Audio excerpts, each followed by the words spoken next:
Hi everybody, Nima is here from the YWCA. I have the workout of the day for Friday, April 17th. Oh, the other side of the paper. Now, so what I'm going to get you to do today is a 20-minute AMRAP. Just a quick reminder about AMRAP. AMRAP stands for as many rounds as possible. So whenever you do an AMRAP, you do need to stay faithful to the idea behind doing that AMRAP. So what is the idea? You are going to go through all these movements as many times as you can within this period of time. So you do need to make sure that your break is not a very long break, and you do need to make sure that you go from movement 1 to movement 2 with least period of time in between, and you are going to make sure that you perform fast. All right, now the 3 exercises that you are going to deal with in this AMRAP is the first one, prone position to tuck jump or squat jump. You are going to do 10 of them. I'm going to demonstrate all of these exercises, and I'm going to give you lots of different options to make it work for all of you guys. The second one, kettlebell push and pull from low plank position. You are going to do 8 on each side. And then the very last one to wrap up your routine is V-ups, and you're going to do 10 of them. Now, let's talk about movements or those 3 exercises.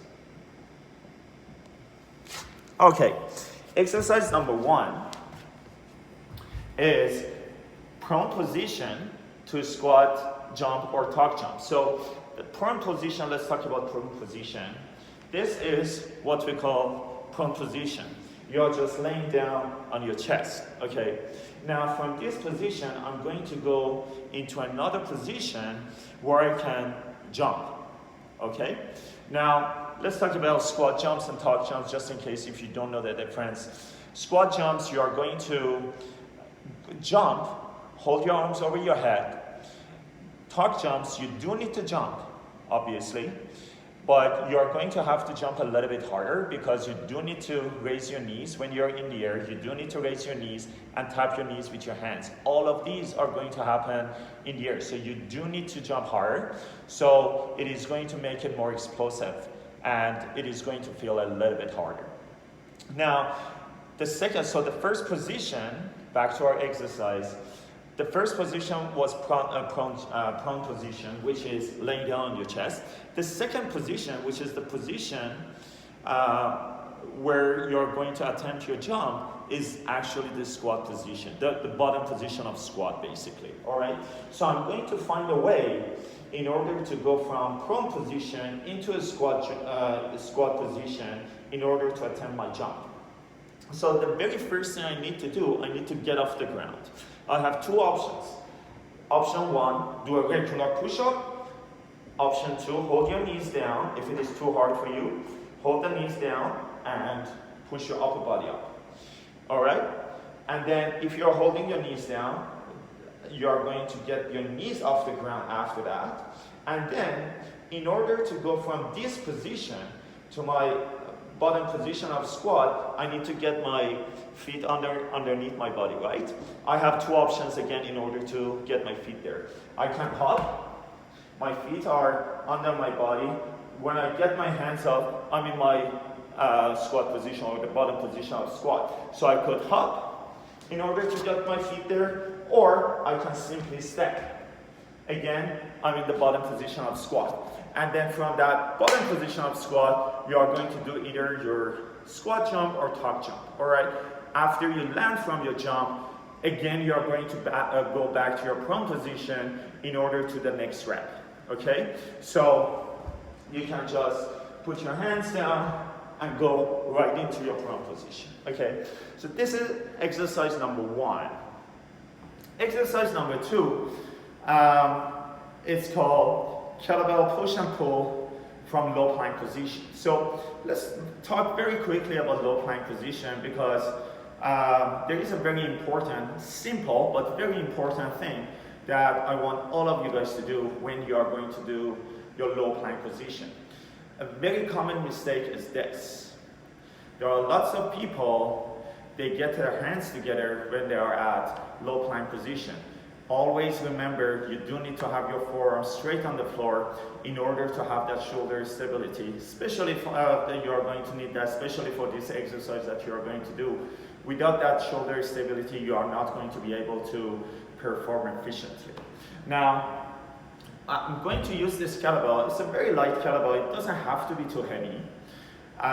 If you don't have a kettlebell, you can use a dumbbell. You can just lay down your dumbbell on the floor and slide it on the floor. If you don't have any of these, you can use a frozen chicken. You can use a bag of rice. You can use whatever that you can grip. Okay, so I'm going to go to my low plank position first. All right, my forearms are straight, my body is straight. I'm going to have my feet just a little bit wider, just for my balance. Now, I'm going to hold on to my kettlebell, and without lifting my kettlebell, I'm going to push it out and bring it back. I'm going to do this 8 times for each side. I'm going to show you a few reps with this angle, so you are going to see my body better. My feet are a little bit wider, my forearms are straight, my body is straight, and then without twisting my body or without pushing my hip up, I'm going to push and pull the kettlebell. 8 on each side. That was exercise number 2. It's a very good exercise for shoulder stability and actually strength. And number 3 is V-ups. We have done V-ups before. I have shown you the V-ups in my previous videos, but I'm going to show you again.